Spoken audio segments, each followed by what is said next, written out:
नमस्कार मित्रांनो, मला बऱ्याचदा एक प्रश्न येतो. तो प्रश्न म्हणजे दिव्यांगांना शिधापत्रिका मिळतो की नाही मिळत, किती टक्केवर मिळतो आणि कुठं मिळतो, ते कसं करायचं आणि त्याचा GR हे मी तुम्हाला सर्व प्रकारे सांगणार आहे. सर्वात पहिले मी तुम्हाला सांगतो की माझं स्वतःचं वैयक्तिक मी 40% दिव्यांग आहे, तरी पण माझं शिधापत्रिका आहे आणि मला 35% राशन पण मिळतो. तर ही शिधापत्रिका मी कुठून केली? तर मी माझ्या जिल्ह्यातून म्हणजे अमरावती तहसील म्हणजे तिथून मी ही शिधापत्रिकाचं पूर्ण केलं आहे. शिधापत्रिकेच्या ऑफिसमध्ये गेलो, तिथं सर्व माहिती सांगितली त्यांना आणि ते म्हणाले की तुम्ही दिव्यांग आहे, किती टक्के आहे, त्यांनी पूर्ण विचारपूस केली. त्यानंतर मला त्यांनी माझे डॉक्युमेंट मागितले, तुमची जुनी शिधापत्रिका कोणाच्या नावावर आहे, काय आहे, हे सर्व माहिती विचारली.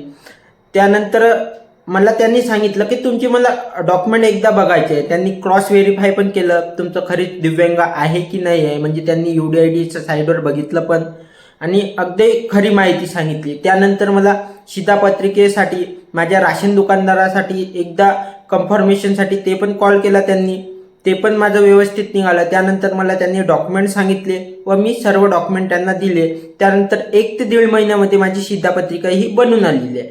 आणि बऱ्याचदा मला लोक विचारते किती पर्सेंटवर निघते. तहसीलदार आमचा दिव्यांग तहसीलदार असेल तर त्याला शिधापत्रिका तो देत नाही. बऱ्याचदा असा पण प्रश्न येतो की लग्न झालेलं नाही पण शिधापत्रिका निघते. तर माझं निघालं तर प्रत्येकाचं निघणारच आहे, कारण की महाराष्ट्र शासन असं नाही का बा वेगवेगळ्या जिल्ह्यात वेगवेगळे नियम लावून. महाराष्ट्र शासन प्रत्येक जिल्ह्यासाठी एकच नियम असतो. महाराष्ट्रामध्ये जो पण GR निघतो तो संपूर्ण महाराष्ट्रासाठी म्हणजे 36 जिल्ह्यासाठी निघतो. तर त्याबद्दल मी तुम्हाला GR पण वाचून दाखवणार आहे, GR पूर्ण तुम्हाला समजून दाखवणार आहे. आणि तुम्हाला GR पाहिजे असेल तर आपल्या टेलिग्राम चॅनलवर म्हणजे आत्मनिर्भर दिव्यांग टेलिग्राम चॅनलवर मी सर्व GR टाकलेले आहे. त्यामध्ये पण GR मी पिन करून ठेवलेला आहे. तो GR तुम्ही जाऊन तिथून घेऊ शकता. चला तर मग आपण GR बघूया. तर मित्रांनो, हा दिव्यांगांचा GR आहे. तुम्ही इथं बघू पण शकता, दिव्यांगांना स्वतंत्र शिधापत्रिका देण्याबाबत. आणि महाराष्ट्र शासन अन्न नागरी पुरवठा व ग्राहक संरक्षण विभाग. आणि हा GR कधी निघाला आहे तुम्ही तारीख पण बघू शकता, दिनांक 21 डिसेंबर 2020 रोजी हा GR निघालेला आहे. आणि यामध्ये स्वतः त्यांनी सांगितलं महाराष्ट्र शासनाने की दिव्यांगांना स्वतंत्र शिधापत्रिका देण्याबद्दल. आपण तोच आता माहिती पूर्ण बघणार आहे. तर आपण समोर बघूया प्रस्तावनाकडे. प्रस्तावना तुम्हाला थोडक्यामध्ये समजून सांगण्याचा एक प्रयत्न करतो. राष्ट्रीय अन्न सुरक्षा अधिनियम 2013 नुसार 76.32% ग्रामीण, 469.71 लक्ष व 54.34% शहरी म्हणजे 230.54 लक्ष अशी एकूण 700.16 लक्ष लाभार्थी संख्या निश्चित करण्यात आली आहे. या अधिनियमाअंतर्गत पात्र लाभार्थ्यांची अंत्योदय गट व प्राधान्य गट अशा 2 मुख्य प्रमुख गटांची विभागणी करण्यात आली आहे.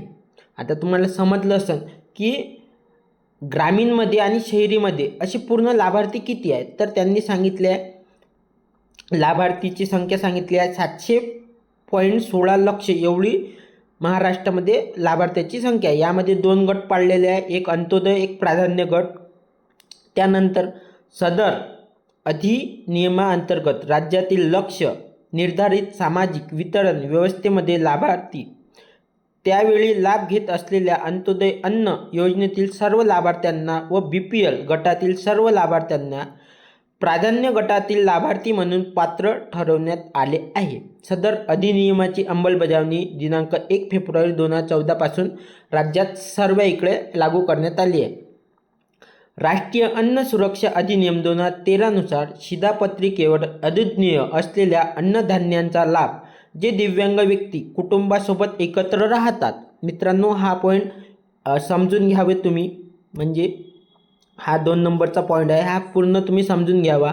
राष्ट्रीय अन्न सुरक्षा अधिनियम 2013 नुसार शिधापत्रिकेवर अद्वितीय असलेला अन्नधान्याचा लाभ जे दिव्यांग व्यक्ती कुटुंबासोबत एकत्र राहतात व त्यांची नावे शिधापत्रिकेत नमूद असून देखील पात्र दिव्यांग व्यक्ती अन्नधान्यापासून मिळण्यापासून वंचित राहत असल्याची बाब शासनाच्या निदर्शनास आली आहे. त्या अनुषंगाने खालीलप्रमाणे सूचना देण्यात आल्या.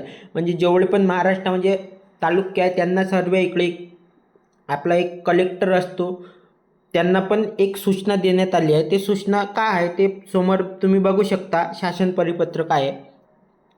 राज्यातील लक्ष निर्धारित सार्वजनिक वितरण व्यवस्थेअंतर्गत शासनाने संवर्ग दिन क्रमांक 1, 2 व 3 येथील शासन निर्णयान्वये निश्चित केलेल्या निष्कर्ष तज्ज्ञ पात्र कुटुंबांना अनुज्ञेय शिधापत्रिका देण्यात येते. तसे नवीन शिधापत्रिका देताना घ्यायची काळजी व दक्षता यावर मार्गदर्शक सूचना व नमूद केलेल्या क्रमांक 4 येथील दिनांक 29/6/2013 परिपत्रकामध्ये निर्गमित करण्यात आले आहे.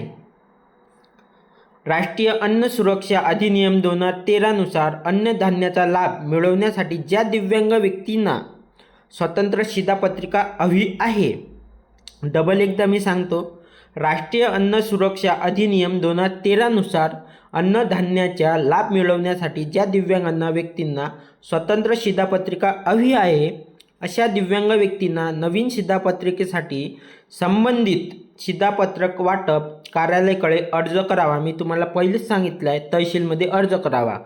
दिव्यांगाकडून स्वतंत्र शिधापत्रिकेसाठी अर्ज प्राप्त झाल्यानंतर शासनाने निश्चित केलेल्या निष्कर्षात पात्र असलेल्या दिव्यांगांना नवीन अनुज्ञेय शिधापत्रिका त्या अनुषंगाने शिधापत्रिकेवर अनुज्ञेय असलेले लाभ तात्काळ देण्यात यावे. मी तुम्हाला सर्वात आधीच सांगितलेलं आहे माझी स्टोरी, त्यामधूनच हे एक सांगितलं आहे. आपलं संबंधित जे पण तहसील कार्यालय असेल तिथे जावं आणि आपली ते पूर्ण तपासणी करणार, त्यानंतर आपल्याला शिधापत्रिका देण्यात येणार. आणि मित्रांनो, तुम्हाला हा GR जर पाहिजे असेल तर यांनी सांगितलं आमच्या साईडवर, महाराष्ट्र शासन यांच्या साईडवर यांचा संकेतांक नंबर पण दिलेला आहे. आणि हा GR महाराष्ट्र शासन राज्यपाल यांच्या स्वाक्षरीनुसार सिग्नेचर केली आहे यावर. आणि मित्रांनो, तुम्हाला हा GR पाहिजे असेल तर आपल्या टेलिग्राम चॅनल तुम्हाला मिळून जाईल. आणि असेच व्हिडिओ पाहण्यासाठी आपल्या या आत्मनिर्भर दिव्यांग या चॅनलला लाईक, शेअर, सबस्क्राईब करा, कारण की असेच नवनवीन व्हिडिओ मी तुमच्यासोबत शेअर करत राहील. आणि तुमचं जर काही अडचण असेल तर नक्की मला कमेंट करून सांगा. धन्यवाद मित्रांनो.